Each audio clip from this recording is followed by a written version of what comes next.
Without you, what do we do? Where do we turn?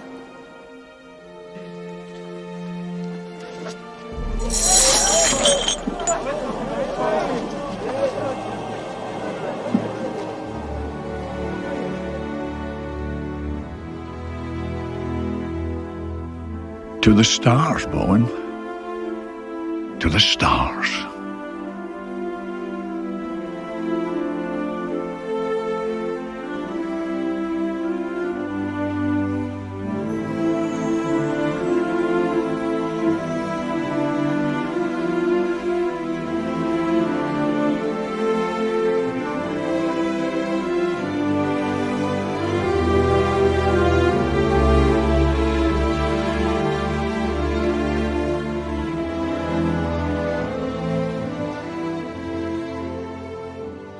Welcome to Franchise Killer, a podcast where we pick movie franchises or wannabe franchises, review them film by film, and see where things went wrong.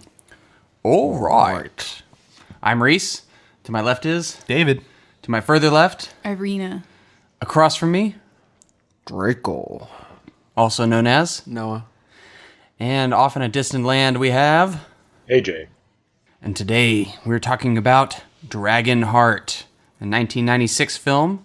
It was directed by Rob Cohen, who also directed Dragon, the Bruce Lee story, The Skulls, The Fast and the Furious, Triple X, Stealth, and take it away, David. The Mummy, Tomb of the Dragon Emperor. That was the one.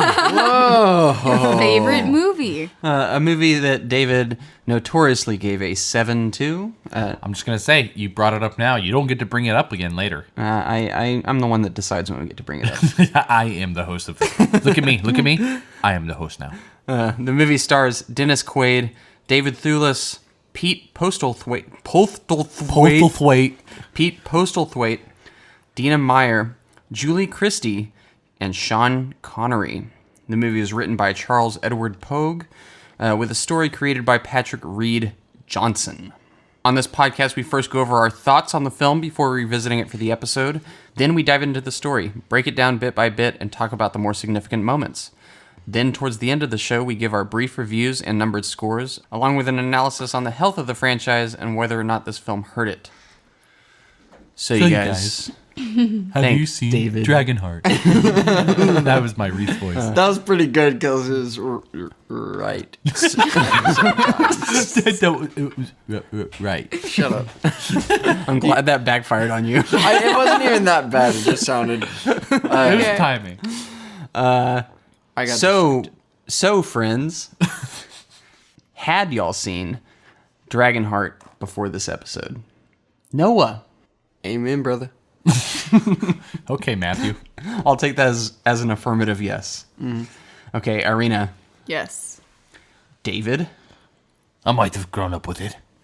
And by the way, in this portion, I'm trying to get y'all to talk about like the first time that y'all saw this movie and maybe expand on it a little bit. I was just carrying it. But You passed on so- Irina. She probably has something. Don't worry, Honestly, you I got think, again, I'll just answer for the siblings in the group. We did grow up on this movie. We did not, well, I unfortunately did see some straight to DVD follow-ups, which I wish I could burn out of my brain. But I'm going to pick your brain later about how many of the follow-ups you've seen. yeah, okay. But definitely grew up with this one. Loved the music. I think the theme from this movie, like To the Stars, is like since I was a child was one of the moments I actually noticed music in movies and would listen to it on repeat.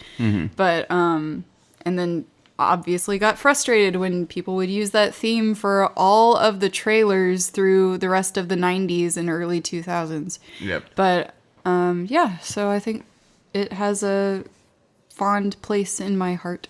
All right. David. I have definitely seen this movie. I grew up with it. The funny thing is, I know I've seen this many times, but I don't have a practical memory of it. I can't look back to a specific instance where, I don't know, it wasn't as impactful for some reason. But I remember the music, maybe because I used it everywhere, like Irina said. But I can't think back on when I specifically first saw it. But I definitely saw it multiple times growing up. It's a good movie. I think that it's a kid's dragon movie. Okay. It's a good intro to a dragon movie. With a few brief moments of like PG-13 violence. I guess. Yeah. AJ, how about you?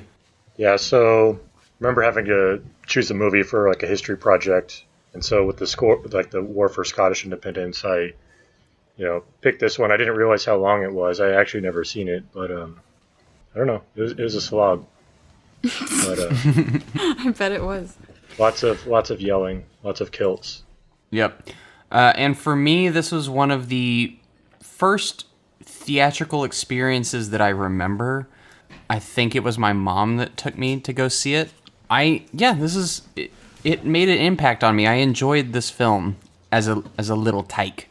It had dragons. I didn't know what CGI was. All I saw was this animated looking dragon that looked like it perfectly fit within this world, and I enjoyed the bond between Bowen and the dragon at the time, and it was one of my early favorites as a kid. But it's also one of those movies that I haven't revisited since. For some reason, it just occupies that 1 year span of my life where I was into it, and then it just dropped off the face of the earth. And it's one that I'm like, oh yeah, that movie exists. As I'm scrolling. So how old were you when you last saw this movie? It was under 10. Like, I don't think I've seen this movie since then. Holy cow. Yeah, which is Now- strange because Like, I get that, like, we're supposed to be on the side of William Wallace and the Scots, but, like, calling the English dragons, it's a little harsh. Braveheart. I should have known that was coming. I did not expect you to drop that when you did, but okay. Braveheart and DragonHeart. Yeah. Yeah, But realistically, yes, actually, DragonHeart I have strong memories of. I'm pretty sure I still own the VHS tape of it that has some well-worn use. Yeah. So, guys, we're ready to get into the story here. Yes. All right. Before we do that, David, you want to do a quick call to action? Hey, everybody. Go on any form of media that you're listening to this on and give us a good subscribe. How about you start that over and do it in Sean Connery's accent? If you've come over and listened to our podcast and you like it, I think you should give us a 5-star review.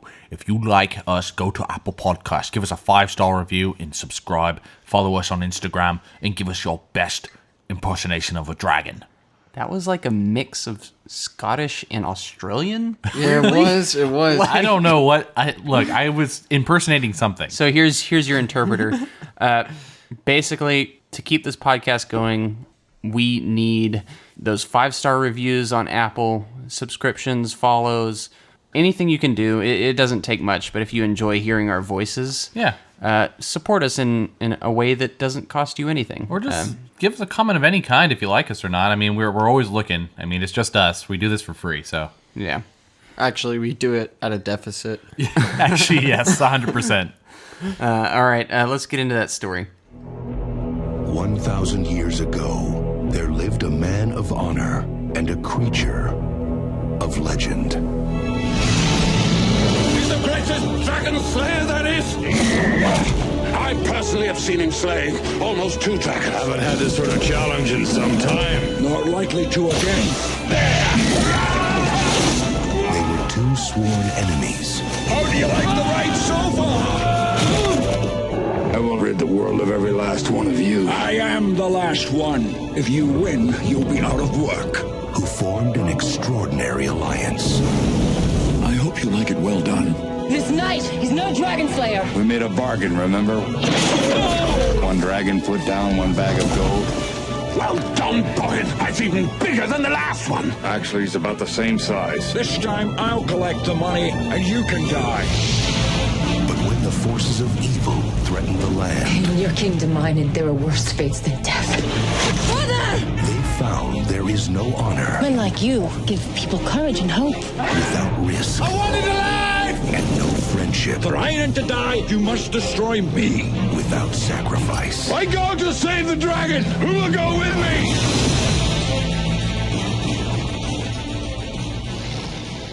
An English knight of the Old Code named Bowen mentors a Saxon prince named Einan in his ideals in the hopes that he will be a better king than his tyrannical father, King Freyne. While suppressing a peasant rebellion, the king is killed in an ambush, and Kara, a young peasant girl, accidentally causes Einan to be mortally wounded in the chest. Einan's Celtic mother, Queen Aislinn. God, I hate this. Island? Queen, they call her Aislinn. Okay. Queen Aislinn has him taken before a dragon and asks it to save the boy's life.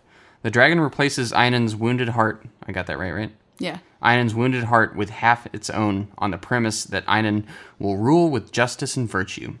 However, Einan proves even more oppressive than his father by enslaving the former rebels that killed his father and forcing them to rebuild a Roman castle. Bowen, believing the dragon's heart twisted Einan, swears vengeance on all dragons by hunting them down. I'll hunt you down So and gut I'm- you like a fish. Before we talk about the story, I'm just going to mention one scene that really cracks me up because, like, if you're looking in the background, this basically overtaking this village of, rioting villagers.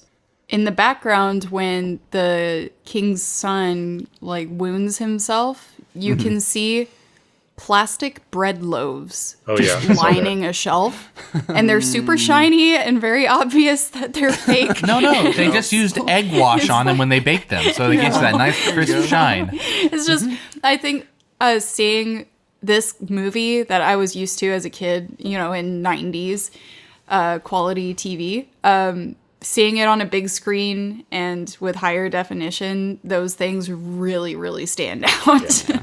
Plus, we're used to critiquing movies now, so I noticed that as well, and I'm glad you called that out. So, back to the story. Yeah. Also, Bowen, played by Dennis Quaid, he's our main protagonist here.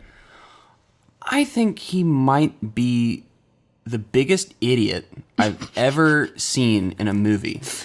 He's a knight of the old code. Whatever that means. He's a paladin. He is so terrible at putting two and two together. Yeah. We'll get into it later, but You know why that is? why? Audience. Yeah. He's the audience surrogate. He's and they have to spell it out.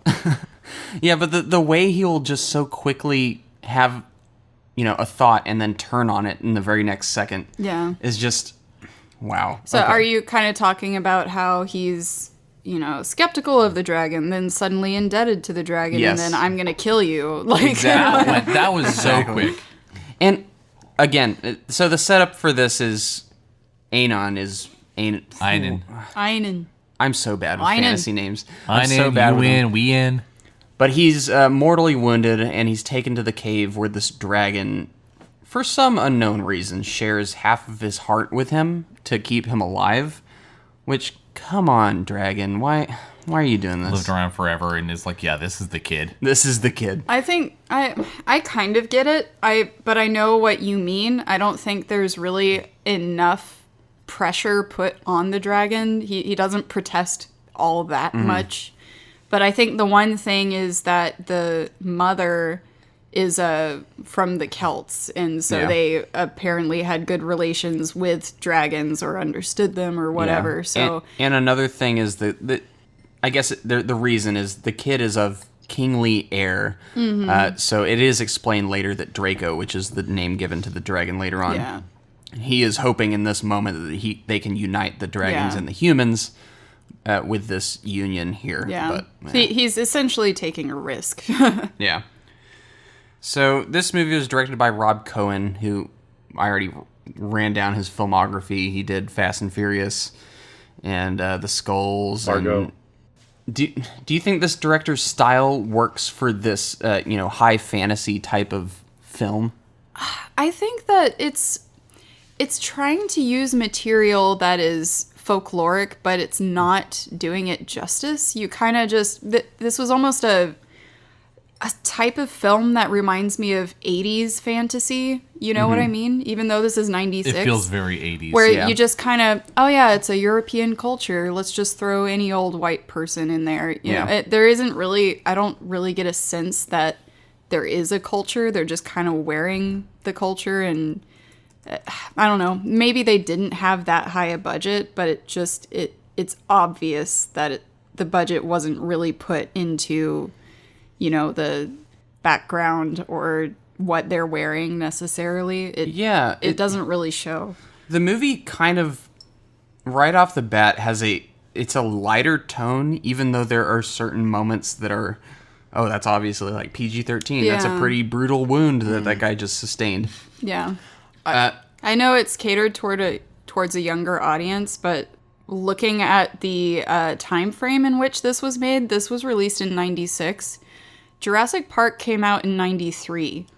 That was 3 years before this. And that movie looks 10 times better. I know Jurassic Park is just, a wonderful movie, won so many awards, but it's just when you think about that, I could not wrap my head around the fact that this came after.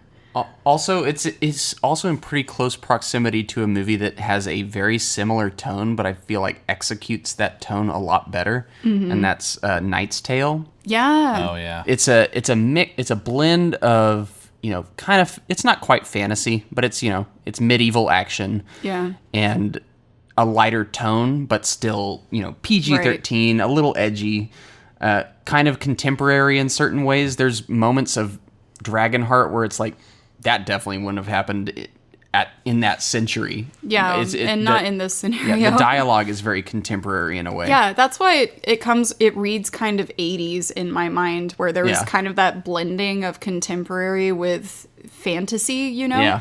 And so I think it would have fit better decade before, but Apparently a lot of their influence was from Jurassic Park. At least a little research. Really? Apparently, the dragon itself, a lot of the effects and everything was taken from the T-Rex that they used in Jurassic Park.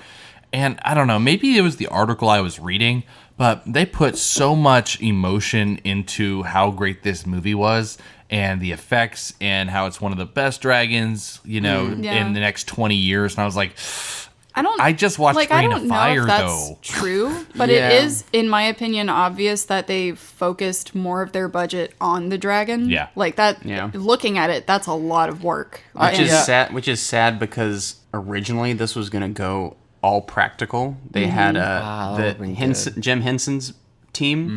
They actually constructed an entire Noah would have hated it. an entire puppet dragon that I looked up what it looks like. I know you don't puppet. No, it would have been better than what we got here, in my opinion. I looked it up. It looks it would have cool. aged differently. Like, we would have looked at it more as we look at Neverending Story. Exactly. Yes. And I think this is still iconic in its own right. It is. It would have been different. I think that this at the time was seen as a pretty good dragon. Yeah. At the time. As far as CG goes, if they had gone practical, it probably would have looked better or lasted a longer time, but this is probably when, CG was kind of cutting edge stuff, and then this came out and they're like, whoa, dude. Yeah. I think for me, the problem isn't, surprisingly, isn't the dragon, actually. And when we get to scenes with him, I think even though he's not hyper realistic, I think the fact that they try to evoke emotion through his face more, and the way Dennis Quaid interacts with him, you start to kind of believe it as being in that space, and that's okay with me. I can forgive CGI if it looks like it's in this space, at least. And part of it is that this dragon is a little more on the cartoonish side, so you can more easily forgive that. But what bothers me more is just that everything else feels a little more lacking around it. You know what I mean? Yeah. So the original story, which was written by Charles Edward Pogue, he has actually gone on to say that this movie was a pretty big departure from, what he wrote. The original was actually supposed to be more grounded, more serious, not what we got here, which was Not serious. I think the word he said was juvenile. Yeah. But which is true. There's literally a scene in this movie where the dragon's pulling, Bowen through the woods, and he's just getting hit in the face with leaves, spitting them out. Well, basically surfing. And then they do, at some point, they do a little, what is it, crotch hit or whatever. That was always something funny that they would incorporate in movies. Yeah. So what I'm going to ask y'all is, I think there's two versions of this movie. There's the version, what was originally intended before Cohen was brought on to direct the movie, which was a more serious, down-to-earth take, which, who knows, maybe would have involved the puppetry from Jim Henson's team. And then there's the one we got, which was the CGI-ified dragon with the quirkier humor, more contemporary feeling, more in your face with the jokes. Yeah. Which version do you think would have been more successful? Because I think the CGI dragon, the way it's animated, it has to have a movie surrounding it that has a lighter tone. Right. Well, just to piggyback off you a little bit, I read a little bit about that whole Jim Henson thing, and not only was it, just the dragon that was going to change, the script was also slightly different too. Apparently, they were going more for what somebody wrote as more of a Butch Cassidy and the Sundance Kid kind of vibe. That was one of the influences. Yeah, where it was more like one night at the old code, who's left, the only one left, and the one last dragon that's left, fighting together side by side in a standoff against everybody else. I feel like that would have been cool, and that would have gone along with that more real, or not realistic dragon, but more of a puppet style dragon. I would have been on board with that one, to be honest. Yeah. Just thinking about the story, it almost has a Man in the Iron Mask vibe to it, with the evil princeling. The evil princeling, and then the guy that's loyal to the prince having to turn against him at the last hour. Yeah. Gosh, can we talk about how much Einon? Can we talk about how much Einon sucks? Yeah, he does. And it's obvious from the beginning. As a person, or do you mean acting? Not acting, just as a person. Yeah. I hate him so much. And honestly, his ties to Bowen make Bowen a worse character. Yeah. Like, Bowen is a complete lunkhead. Like, how can you not see that Einon was already just a total piece of crap? Yeah. Like, just a sniveling little piece of crap. Well, he's convincing when he says the code, and then literally, like, his dad is dead, and we get that whole line of, "Die, it's mine," where he's, like, ripping the crown away from him. Like, you can see he's, like, the dual nature of it. Like, I guess, within the simplistic terms of what's going on. I see this movie as, the movie we got is, like, it is Jejun. Like, it's almost a fable for children. And I preempt anything with this and contextualize it as, this is a movie that you watch with your parents or with your kids or grandparents, whatever. Like, it's a family movie. And it's almost just, like, a oversimplified fable of morality for kids. Yeah. And like, looking at it critically from what we, the vantage point of everything else we do, like, there's so much to tear apart in this movie, but I don't know. It's kind of about framing. Yeah. I think going along with that, one of the issues with this movie is it does work as a children's movie, but at the same time, the audience seems a little like the direction that it's supposed to be taking is a little confusing. And like you guys were mentioning about the script and the original intent, that's kind of what's showing for me through this movie, is that it has a theme that is more serious, but then they changed aspects of it to make it more acceptable for children. But then you sort of are left with this movie that you don't really know what the audience is exactly. Yeah, I guess. Somehow I was willing to throw off, like, as, like, ultimately cheesy as Dennis Quaid's performance was. It's like the way he holds a bow and arrow, like, everything is, like, awful, atrocious cheese. Like, I would turn anything else off, but somehow I'm willing to look past that and stick with it. Yeah. The thing is, this is what Van Helsing would have been if it released, like, 8 years earlier when this one did. It's funny you say that. I was just thinking of Van Helsing and I regret my score just thinking about, because I made the comparison in my head and I'm like, man, like, one of these is clearly superior in my mind. But nostalgia was taking over. Yeah, because both of those films are kind of, they're showpieces for how far CGI has come. And I feel like Van Helsing was just better positioned to capitalize on that, whereas this one did make major strides. It just wasn't quite there yet.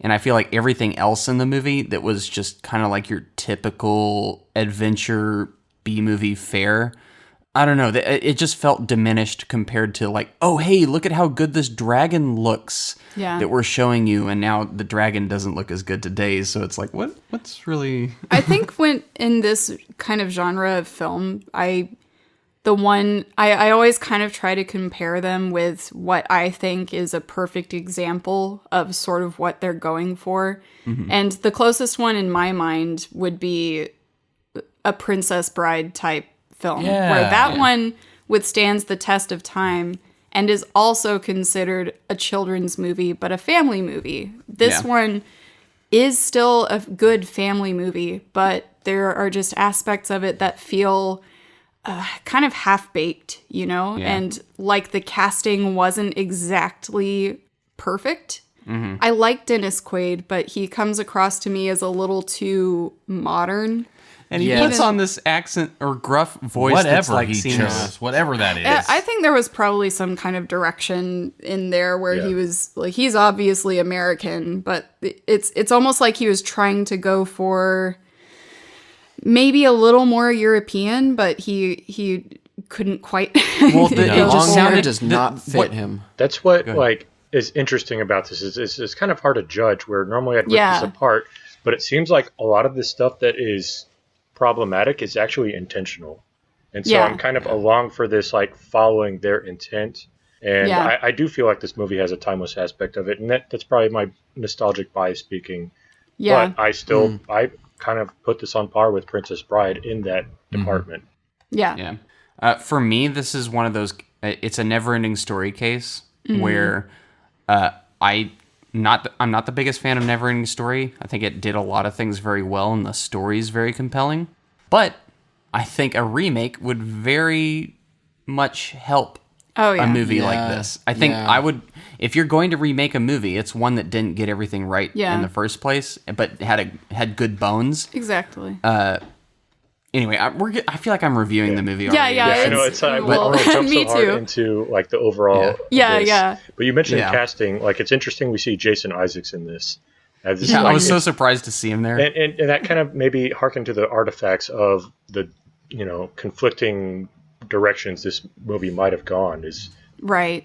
Like, that character could have been menacing in a completely serious movie. So there are those artifacts of kind of a little two-step dance trying to figure out what's going on in this movie. Yeah. All right, let's continue with the old story there. Kara, seeking revenge on Einan, is imprisoned after a failed assassination attempt. Realizing she is responsible for his near death as a boy, Einan attempts to seduce her and make her his queen. Aislinn, despising what her son has become, helps Kara escape the castle. Kara tries to rally her village's people against Einan, but they instead sacrifice her to Draco. After she is taken to Draco's lair, Einan arrives to recapture her and fights Bowen. As they fight, Einan demoralizes Bowen by declaring that he never believed in the code and was only using Bowen to learn how to fight. He gains the upper hand and nearly kills Bowen. Draco intervenes and reveals his half-heart, causing Einan to flee in horror. Kara asks Bowen to help overthrow Einan, but the disillusioned knight refuses. Bowen and Draco come upon Gilbert at another village. Kara, disgusted by their actions, attempts to expose them, but the villagers do not believe her until after the staged slaying. When the villagers decide to carve him up for meat, he takes flight, revealing the scam. They then surround Bowen, Kara, and Gilbert, declaring to take them their meat instead. Draco rescues the trio and takes them to Avalon, where they take shelter among the tombs of the Knights of the Round Table. Draco tells Bowen about himself and Einan. He had hoped that by saving Einan, it would change his nature, reunite the races of man and dragon, and earn Draco a place in the stars, where worthy dragons go after they die. Instead, he fears his actions have cost him his soul. After hearing that Kara and even Gilbert intend to fight against Einan, Draco agrees to help. After a vision of King Arthur reminds him of his knightly honor, Bowen agrees. Meat, meat, meat. You like those guys? Oh. It made me think of those birds from Finding Nemo. Meat. Yeah. Meat, meat, meat. It's mine. Mine. Yeah, there you go. But they were saying meat in this movie. So we haven't talked about Kara. I don't like her that much. Oh, really? But she's a beautiful redhead. I just her character. I get why her character is there, but she just they didn't give her much of a story. It's just she's one of the daughters of a peasant guy, and then she's just mad. I don't know. She's just mad. I don't know. I didn't really resonate with her that much, and I wish she had more time, or at least something else to her character. Also, I'm going to call attention to, I always forget this actor's name, the guy that plays Anan. David Lewis. Lupin. Yeah, there you go. I always forget his name. But he honestly is probably one of the highlights as far as acting for me in this movie, where I just think he really carries across to me just a sniveling king that gets everything he wants without actually deserving any of it. He's a Joffrey type. He's a Joffrey. I want to see him die. Yeah. And at the same time, I love the dragon. And I think I really enjoy Sean Connery and the way they managed to evoke feeling through this completely CGI rendered creature is honestly really impressive. That's a testament to, honestly, the casting of Sean Connery in the voice role of this dragon. I think if there's one thing to be gleaned that remains effective about Draco in this, it's that they really did match Sean Connery's voice with the dragon. They even did try to make it look a little bit like him, apparently. Yeah. And I think that is, even though I think the CGI holds up terribly, I still, have feelings for this dragon. Yeah. And it's, that's because of the voice performance and, just there's good character development there. So like they really did well this balance where you realize the tragedy before it happens. Like you kind of know from the beginning how this is going to go down, but you do really, really care about this dragon, and you also really, really hate this guy. So then you have that whole war within yourself of, I don't want the dragon to die, but I also really want this guy to die. Yeah. So It's an interesting setup. I'll give him that. It's a really good bare bones for a storyline. Like, if you bring it down to what it is, Princeling kind of has been raised and turns out to be soiled. He has his heart replaced with the dragons. They are linked, but then the Princeling is evil, and now the guy that cares for both the Princeling and the dragon has to take care of it. Yeah. So one of my problems with this movie is Dennis Quaid. Yep. I think he's acting in a different movie almost. His performance is excessively cartoonish in a way that I don't like. yeah. I get that, he's on this crusade to kill all these dragons, but it's because of this, I don't know, it's just because he didn't even think about the scenario that got him into this situation. Right. Like, didn't stop for 1 second to consider who Ainur is, or... You had it right the first time. Yeah, sorry. Einan. It's just like this. He's this brazen character that just runs full-heartedly into any situation without thinking about anything at all. Yeah. And I think there would even... I know this movie, the tone is more family-oriented, and it's supposed to be light and breezy, but I think they could have just dialed it down slightly, made his voice less, ridiculous. He can be a thinking man and still find himself in the same situation that he is, where he's fighting against dragons. Yeah. And he comes upon one that's actually different. And, it's just... It's so... How would you have felt if Liam Neeson played him instead? I know he was set up to be cast in this movie. Or Arnold Schwarzenegger. He was at... Wait, he was... How did you say that? Schwarzenegger. He said Schwarzenegger. That would have been interesting. Yeah, he was also one of the people, as well as Kenneth Branagh. No, I would take Liam Neeson over Dennis Quaid any day. Oh, definitely. Like, I think, like, that seems like that would be a good performance, in my opinion. I think I'm Yeah, I feel the same way about you, but I think if I were to change anything and keep Dennis Quaid, I would change his character from a knight to, some other village character, Like, he doesn't portray knight in my mind. Yeah. He kind of quickly disposes of those ideals, which should be ingrained in a knight as, like, their moral code. But he seems more kind of like a rapscallion, and so if you were to reorient his character, then it would have fit better in my mind. That being said, I did like his basically his chemistry with Sean Connery, though. I like them teaming up, but that's I just completely follow you there. Like, the whole Knight of the Old Code thing does throw you for a loop, because if he starts out as a rapscallion, morally ambiguous, and learns from Draco, then that would have been a much better payoff. Exactly. Yeah. You're right, though. I mean, I do like this whole section where they begin to team up, and I do like, even though that, again, the CGI is dated completely. Yeah.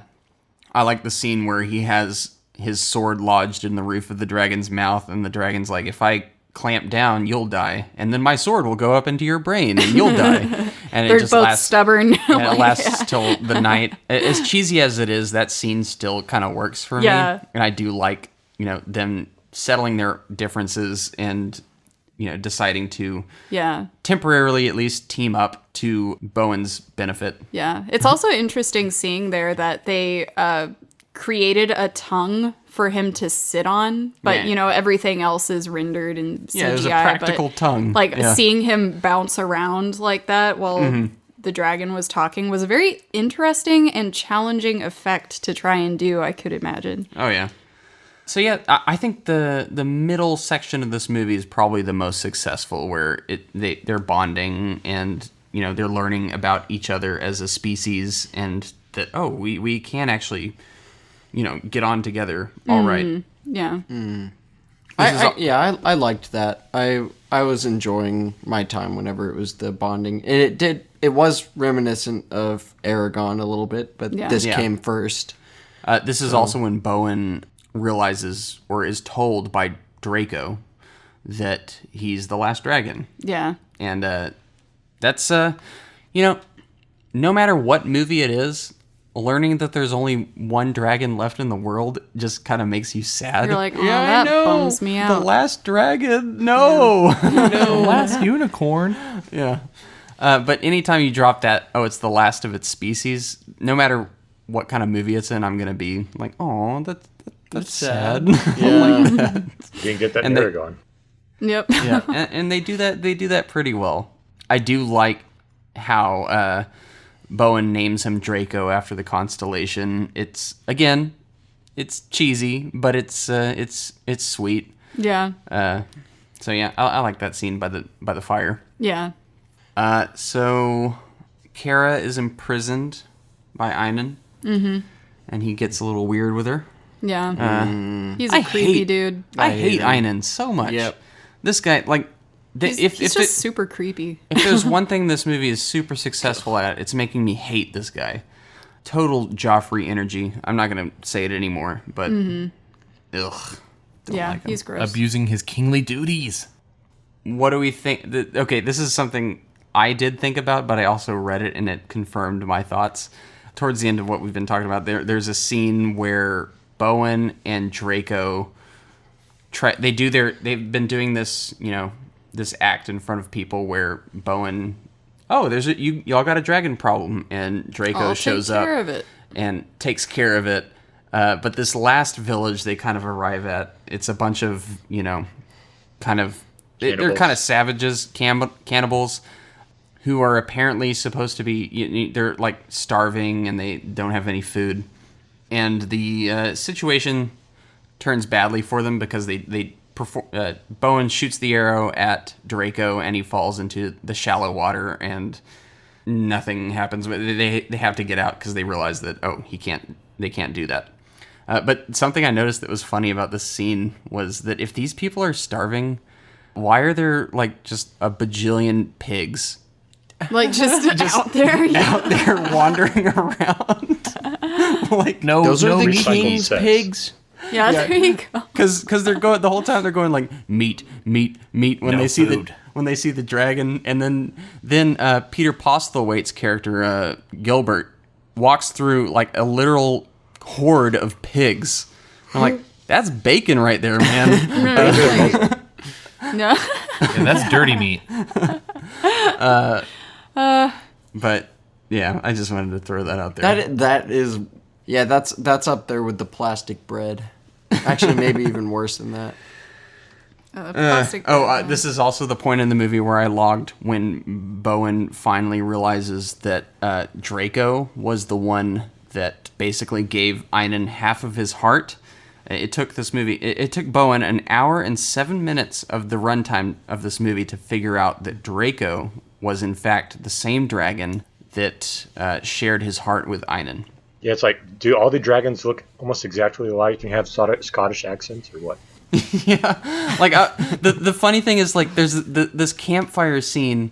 He's like, I've hunted all the dragons, and you're the last one left, and I still haven't found the one that gave Einan the heart. And it's like, well, there's your math there, buddy. But also, how would you be so sure if you know? I also This is the last one. love how, I mean, we're not at this part, but later the queen finds a whole bunch of dragon slayers, and I was like, I thought that this one knight was killing all the dragons, so are they just out of work? Or like, are they, how long have they been dragon slaying? Like, exactly. Yeah. They're all unemployed. It's actually one of the funny scenes in this movie is when Bowen is actually in Draco's mouth and he finds the bones of one of the dragon slayers and he recognizes who it is. It has like his signet ring or something on there. Yeah. Exactly. That was great. Well, He just kind Been there for of weeks. throws it up. I love the sound effect that comes with it too. Like, it's definitely an added sound effect of like just bones clinking together. Oh yeah. You're ready to continue the story? Yes. yeah, brother. All right. Bowen, Kara, Gilbert, and Draco organize the villagers into a formidable army, and they are nearly victorious against Einan's forces when Gilbert strikes Einan in the heart with an arrow. Draco, feeling Einan's pain, falls from the sky and is captured. Einan, realizing he is virtually immortal as long as Draco lives, is determined to keep the dragons safe. How do I say it? Einan? Aislinn? Aislinn.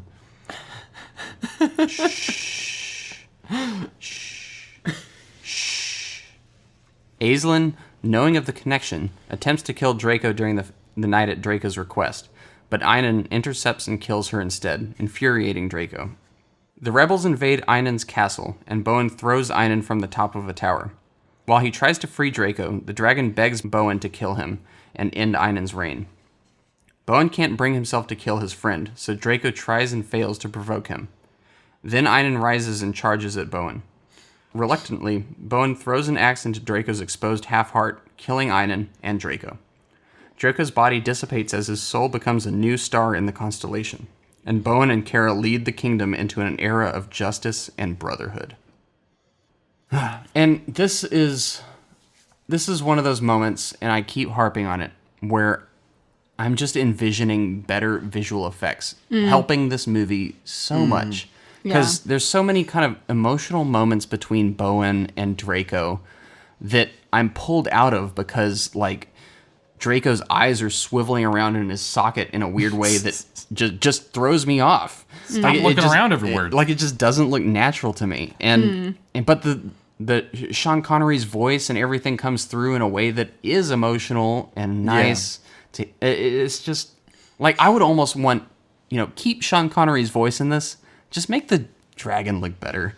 Give this movie a remaster or something. Change Dennis Quaid. Well, a new cast. Actually, just do everything over. Remake the movie. No, I do think that this would be really good as a remake option. Yeah, like in the right hands. Yeah. I still have a fondness for this movie, despite its flaws. Me too. I think that we shouldn't judge it too harshly based on its CG elements. Or its acting, or its... Well, no. I think I'm trying. Look, it's like a Jar Jar Binks effect where it's just it's so CGI Glary. that I can't overlook it. There's certain no, movies. I get it. I'm the same way. Like I can. It's hard for me to like see past it, but at the same time, I don't let it affect my rating of the movie. It does for me, unfortunately, because it pulls me out of feeling emotional in a scene where I should. Because the point of a movie is to transport you into a different world. When I see something that is so obviously fake, I am not properly transported into where it wants me to be. I mean, that's how I feel about. You think it's that bad? I think it's pretty bad. I don't That's think just it's that me, though. bad. I think, this is why it's 96 CG. This is why it's difficult for me, because I know that this was good for the time. Having an all CGI character in big portions of this movie interacting with, live action. That's a hard thing to do. And, I applaud them for doing this for the time. But this, compared to other movies that we've covered recently, Aragon and Reign of Fire, this one's Dragon, I know it was an older movie, but it has aged far worse than the other two. Yeah. Like, I don't know. That's just me. Well, it's complicated on the CGI for me anyway, because it pulls you out of it and it's more obvious, but the texturing and everything with it and the design itself isn't terrible. The design is good. Yes. I think the design is actually good. It's the compositing. It's the lighting. There are scenes where it'll be coming out of water and lake and it's nighttime, but you see it fully lit. There's a lot of it that almost looks like just lazy compositing, where I feel like it could have been a lot better. Certain scenes it looks better than others because the lighting of the dragon just happens to match the lighting of the scene. I just think it just depends. Yeah. Did you want to say something, AJ? He's gonna fight Yeah, I want me. to say a lot of stuff actually, but I kind of want to finish the story because I need to say everything all in one lump. So Yeah. Yeah. So, how do we feel about this castle siege? I guess they gathered together the villagers. There's a big fight. What'd y'all think about this final large scale battle? That was good. That's good. That's it. I mean, I remember watching it and thinking, meh. I don't know if that would work, but all right. That's exactly what I thought. Meh. It's also just trying to go back to the mentality that this is. I still dub this as a children's film, even that's though the it same has for me. dark elements. So I think trying to balance that, they did a pretty good job with the castle siege. They got to the point. Each one of them had their moment, and yeah.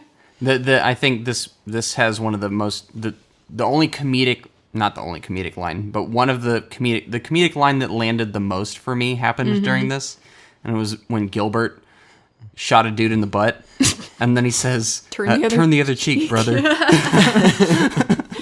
it had a little bit of a Robin Hood and his merry men feel in the Men in Tights woods there for a minute, but yeah. This is also where I realized that Einon gets stabbed and impaled in the chest a lot. Yeah. Like at this point, he's just shot by Gilbert in the chest, and that's like the third time he's been. They're trying to drive it home that he doesn't die. Yeah. I have a even question. the way he At got this his point, original wound was just so lame. Like he just tripped onto this wooden structure. I know. for some reason, they have little thorns sticking out of that beam. I don't know. I'd love it if they had panned over a couple of feet to show 5 crosses in the grass, just Yeah. And the redhead chick is just playing soldier in the middle of this heated battle where everybody's dying. Yeah. Gosh.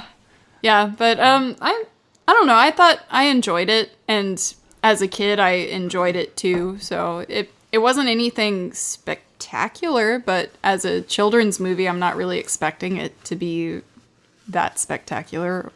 And they managed to not make it as gory as it could have been. A guy literally gets swung into the stomach with an axe. That was Kara, I think, right? She has that little broken axe, and it has no blood on it when she retracts it, but that's, PG-13. PG-13. But at this point, Einon is not critically injured, but pretty badly injured by Gilbert, and we learn that he is basically attached to Draco. Whatever happens to Einon happens to Draco. And it's actually a pretty cool shot where you get Einon being shot in the chest, and then in the background you see Draco go down. And it's like, that really conveys that well. And I know they had kind of established that already, but it was like, oh, they literally directly affect each other. So you know that, this story is going to end in tragedy, pretty much. Just imagine being a dragon attached in destiny to a douche. Yeah. Like, well, dude, it's sad. That made me so mad. I was like, man, I love dragons. This twat gets it. What a waste. Come on. Yeah, I know I backspaced from the actual castle siege that we talked about, but I just wanted to bring that up. Yeah.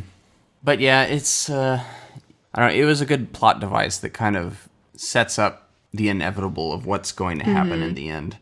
And it made me really kind of even more fond of Draco as a character. I think he's like the beating heart of this movie, despite how poorly I think he's aged from a visual standpoint. Yeah, I know. That comes up later. That was good. But it's a really well realized character, and when he does inevitably meet his end, that was the first time in this movie I kind of felt something where it was like, oh man. And there's a really effective scene where I think it's the most effective and subtle moment in the movie is you hear the heartbeat. It's emphasized and it just starts to slow. And that was really well executed, I thought. Yeah. Well, not to mention this Prince King dude, like, straight up kills his mom. Yeah. Oh, gosh. In another you couldn't room. hate him anymore. He's the worst. Dude. He is literally the worst. Although she has one of my favorite lines, mainly because the fact that she says it to him. Oh, yeah. Because you hate this king so much. And the mom's like, you know what? You were a mistake. Like, I should have let you die. Yeah. I wanted to see, like, Bowen have this realization.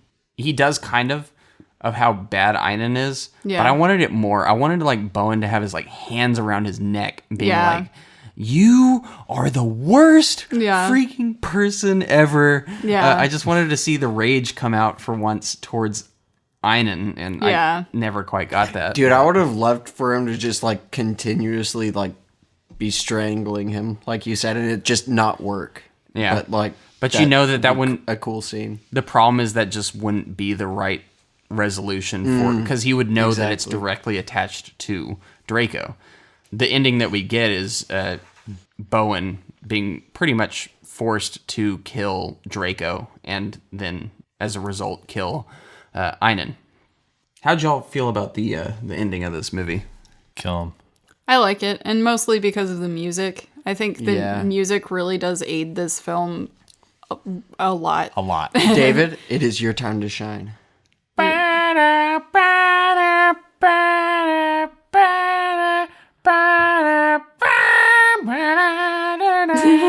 That was beautiful. I basically did people know he actually wrote the music. He actually wrote the music. And you're Randy Edelman? Yeah. Whoa. Actually, yeah. Can I know I've been complaining a lot about this movie, but another issue I have, and it revolves around the music, which I think... What? No, yeah, sorry. Not the music itself. If you isolate the music from the movie, the music is great. I have a problem of them kind of wasting that main theme right at the beginning at this super lame scene with Bowen just sword fighting with some rando. Yeah, I remember and I'm like, that. no, you save that beautiful score, that beautiful swell of the music for when like you meet the big dragon moment or something. Yeah. You know, but still, small potatoes, I'm fine. It's whatever. Small potatoes, I'm fine. Whatever. In this movie, was it? Small potatoes. Everything's small potatoes. But I think as a kid watching this movie, I remember just how emotional that final scene was. And I don't know if this happened to you guys as kids, but every time I watched a movie, I would always hope that the movie would change slightly. Like I had this idea in my mind that the movie might go a different way. And so as a kid, I was just like, well, maybe he doesn't die. And this time I watched it. I've had that with certain movies.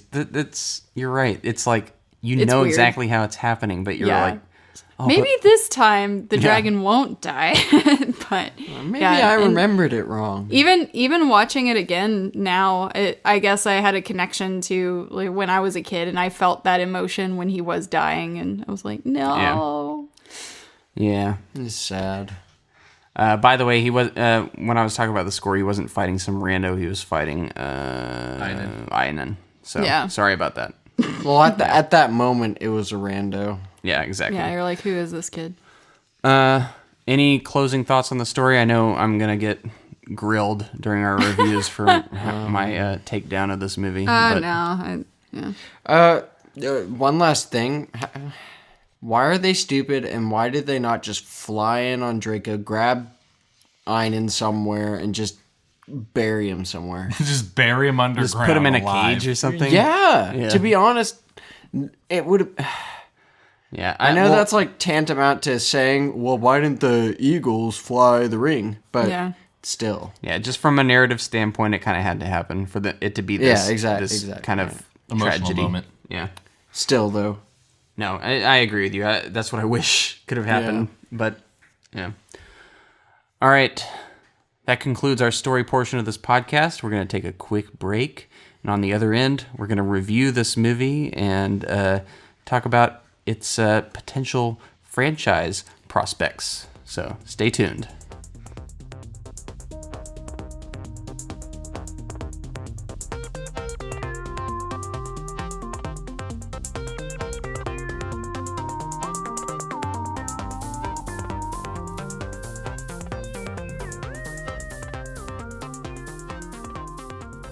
Welcome back, David. You have our reviews. I sure do, Reese. Whoa. Big energy. Big D energy. That's what I'm here for. That's all right. Yeah. Didn't see that coming, did you? No, I didn't. Definitely did not. Neither did our audience. See that? Sorry. Let's go through these scores, man. Sorry if we blew y'all's ears out. Yeah. All right. Pull a review at random. Let's see where we're at. All right. First score.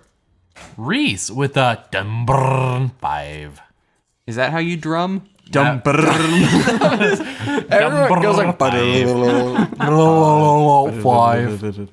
Or they actually do the... Reese gave it a 5.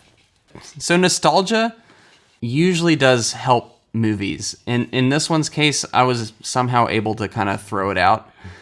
Maybe because it's been just so insanely long that since I've seen this movie, I feel like nostalgia for me works if I've seen a movie since my childhood periodically over time and I've revisited it. For this one, though, it was so long ago and I had only seen it once that I don't know. I just was able to get rid of that for some reason. I don't know why. Or maybe it's just because I don't think this movie's that good and it's just, I don't like it. So, DragonHeart. The effects really hurt this movie more than it would any other. It's just such an obvious showpiece of this film that I'm meant to believe that this dragon is interacting with the environment around it. I don't believe it for 1 second. I do think the vocal showcase of Sean Connery is excellent, and it does save the dragon to a degree. But everything else kind of falls by the wayside, and it doesn't help that the movie surrounding it is fairly generic, and the characters, particularly Dennis Quaid, are overly cartoonish. In the movie's favor, though, I do think that it has a good pace. It's not too long, not too short. I was never bored by the movie. There's constantly something happening, and I do like the bond between these two characters in certain moments. And the ending, the result in the end, where Draco ultimately passes away along with Einen, is fairly emotional, and I did feel something in that moment. I feel like there's a better movie here. It has the framework of something better. And perhaps it's just a director problem. And I honestly would have liked to see the alternate version of this, the slightly more grounded, realistic one. But, keep Sean Connery. I think he'd be still cool to have on board for this one. About that. I know. Rest in peace, Sean Connery. I'm just saying, in the time, 1996. Yeah. Yeah, I don't think the movie's particularly successful. It's entertaining, but I don't think it has aged well at all. So there you go, 5. All right, next up we have Noah with a 6. Having a hard time? I'll take it down a notch and 5.5 that sucker. Because mainly I was watching this with somewhat rose-tinted goggles or glasses or whatever you want to call it. Whatever I wear. Whatever eyewear you Whatever wear. Einon. Good one, David. This movie's really nostalgic, and I like a number of elements about it. I'm not going to criticize the CG because I don't think that's a just thing to criticize, seeing as it was 96. Maybe it would have been better practical, but that's just not how it went down. Jurassic Park did almost all practical. No. They did. No. Yeah, the raptors were practical. Even the T-Rex was practical. It is. There's a majority practical, but there's CGI shots for sure. Yeah, but this was like pure CG on the dragon. Okay, no, that's fine. Like I said, it would have been better if they had, done practical with supporting CG. Might have been better, but they made a full dragon. So I'm not gonna criticize it for its CG as much. I mean, sure, it doesn't hold up as well, but as far as my score goes, most of my complaints are with Dennis Quaid not pulling off his hair very well. That's where it is. That's it. It's the hair. He, like Reese said, he is a bit of a caricature. That said, I still enjoyed the movie despite its flaws, so I'm not gonna give it lower than a 5.5. All right. Next up, Irina with a 6.5. Yeah, so I do have a lot of problems with this movie critically, but I think from the standpoint of it being more of a children's film, it's very effective. That being said, I would have to disagree with Reese, and I think the dragon is pretty good. It hasn't aged well, obviously, but all CGI isn't going to age very well. But I do think that you can tell there's a lot of detail put into trying to make him fit in the space that he's in, like throwing rocks or, moving a log or something where he might have brushed against it. So I don't know. I think I do see him in this space, and I think Dennis Quaid interacts with him in that space in a believable enough way. But other than that, I just think there were a lot of other details in the movie that were kind of not really attended to the way I would hope a movie would be. And that goes back to the plastic bread and, like the pigs on set. Just there are certain things that there wasn't really any follow through on. I think Dennis Quaid's character, or I guess my problem isn't so much with Dennis Quaid. He is a little out of place here, but it was more the writing of his character that didn't really make sense. I think there should have been, if he is to be a knight, more of a fall from grace in order for the rest of the movie to make more sense as far as the way he's incorporated in it. But, other than that, I think Kara's character could have had more development. She's just kind of a female thrown in there. And I don't know. I think that there's still a charm to this movie, and that's why I'll stick with my 6.5. Like I would still watch it again. I'd showed my kids this movie. Fair enough. All right. Next up, AJ with a 7.5. Right. All right. So let me dust off this soapbox here real quick. I'll buff off a little bit of the nostalgia. So I think seven is fair for where I'm approaching this. I'm going to follow Irina in her sentiment on CG particularly. I actually still enjoy the look of this dragon. Of course, it's not keyed in, compared to today's standards. But whenever I think of iconic dragons, this is probably number one in my mind. It is still, and also quintessential to the late Sean Connery. I remember James Bond, Henry Jones, and then this movie, and then maybe Hunt for Red October. Like, the value of nostalgia that we're talking about here why are we discounting that? This is a hypothetical question. We're writing off, our feelings for this movie because of this thing called nostalgia. But let's ask ourselves, why has this nostalgia stuck with us for so long? The emotional impact of this movie is there for a reason.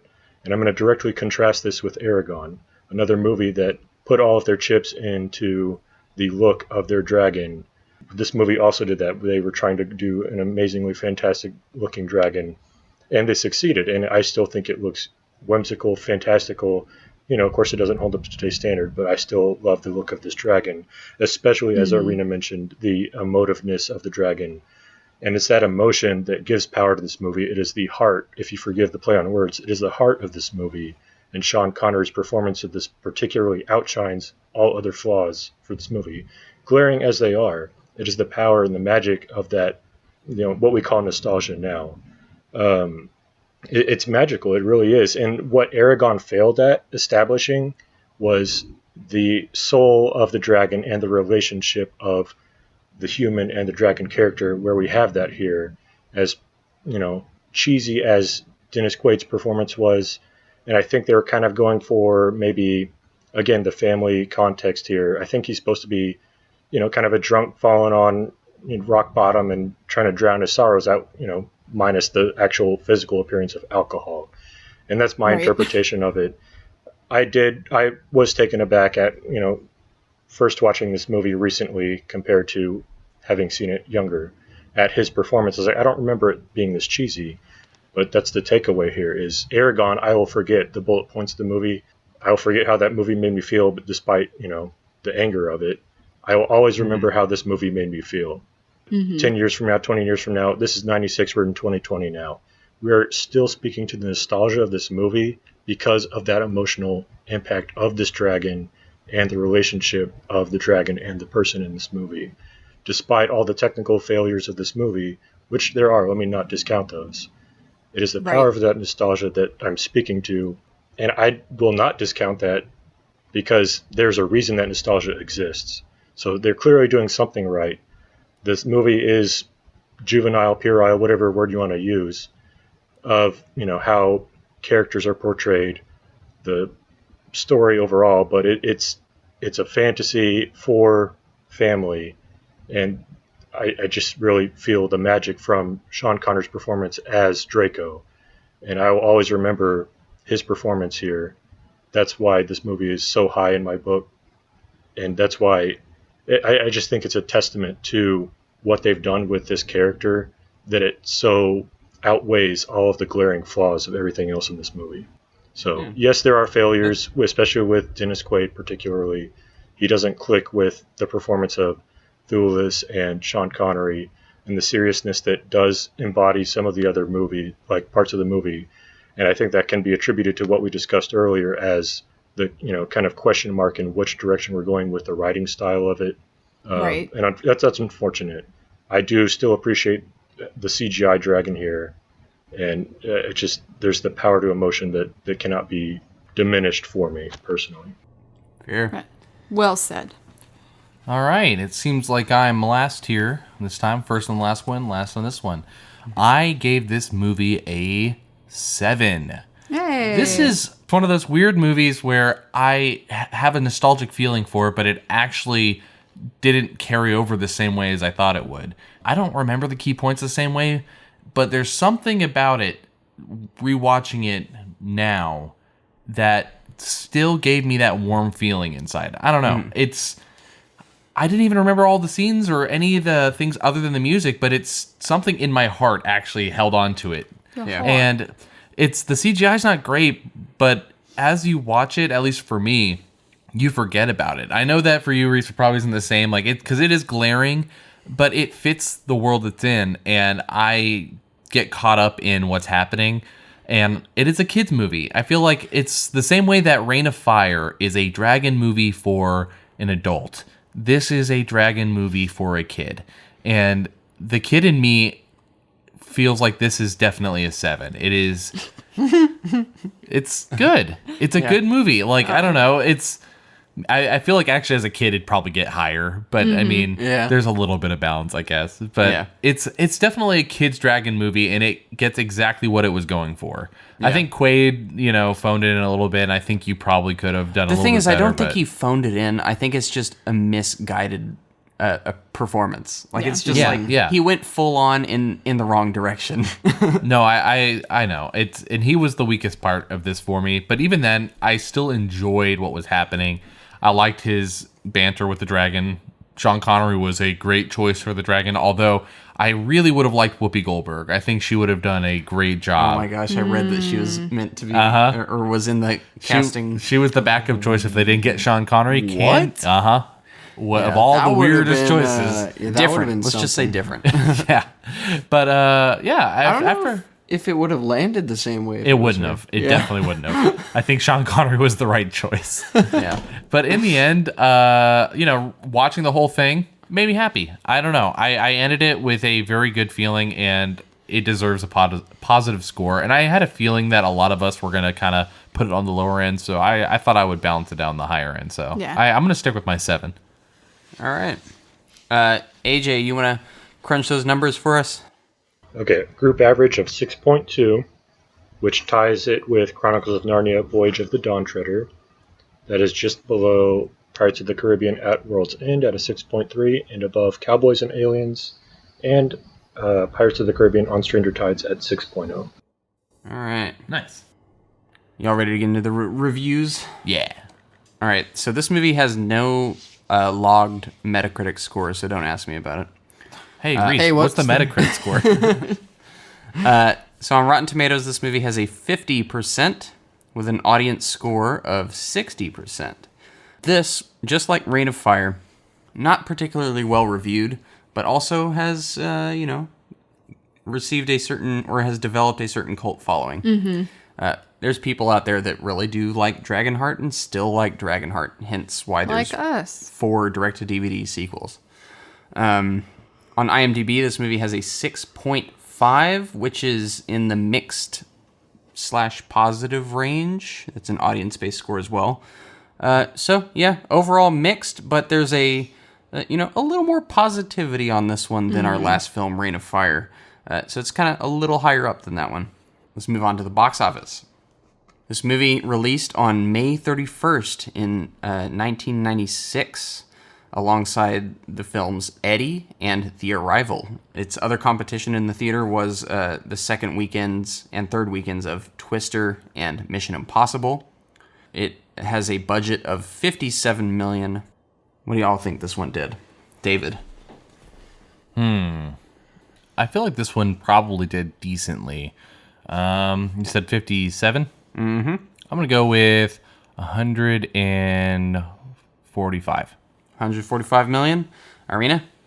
150. 150. AJ?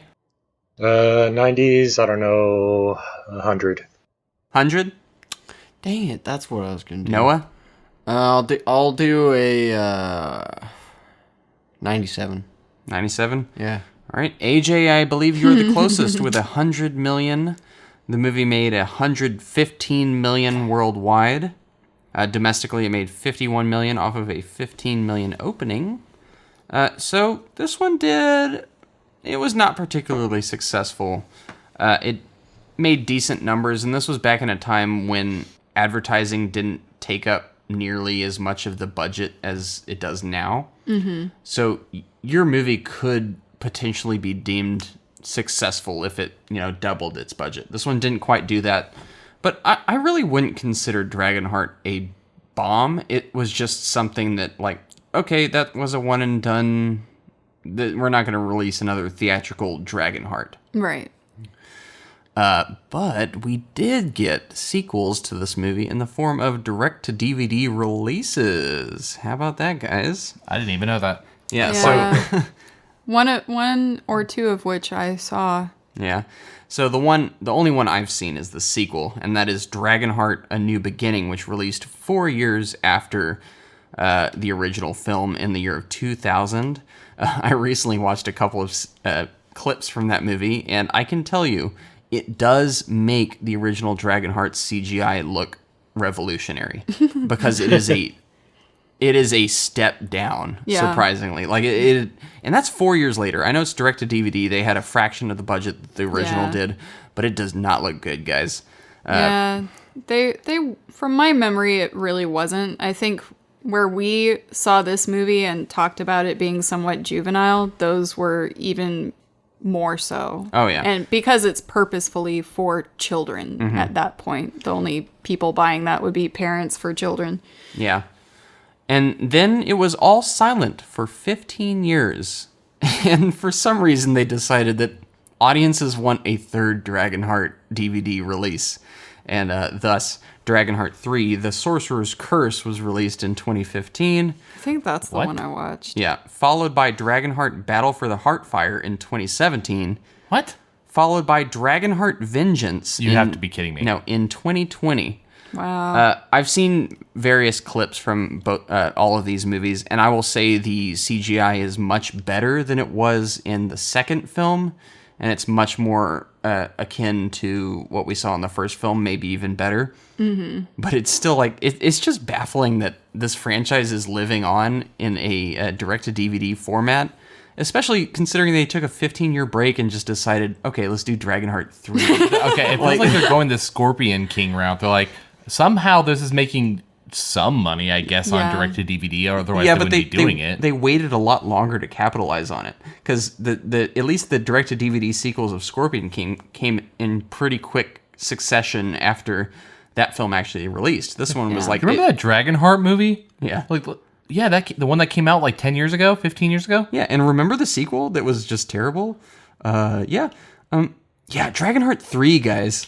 I think it's, in my opinion, it must be something where, dragons are always going to be profitable with young children, you know, especially young boys. Mm-hmm. It's just, even if the movie is terrible, the fact that there's a dragon in it, that's a draw.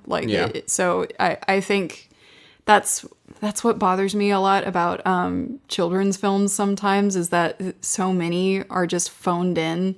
And it's just, oh yeah, kids love cars, kids love dragons, kids love these things. Dinosaurs. As long as that's in there, we're good. Everything else can be crap. So, apart from the direct-to-DVD sequels, there actually was discussion about remaking this movie.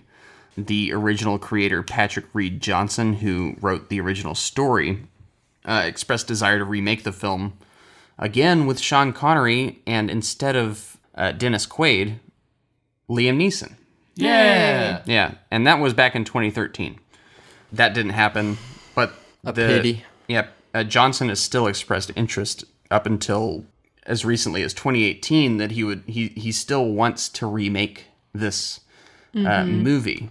So there's still discussions about DragonHeart, believe it or not. Liam Neeson would have made a great Draco, though. He's got the voice. Yeah. Yeah. But now I associate him more with Aslan. And you're right. Him voice acting another creature would make you think of Aslan. But who knows? Maybe he could. I just think it's ironic that they didn't cast him in the original movie because they didn't think he'd be viable as an action star, and now he's like known as like an old man action star in all of these movies, like Taken and Nonstop. Director's like, crap.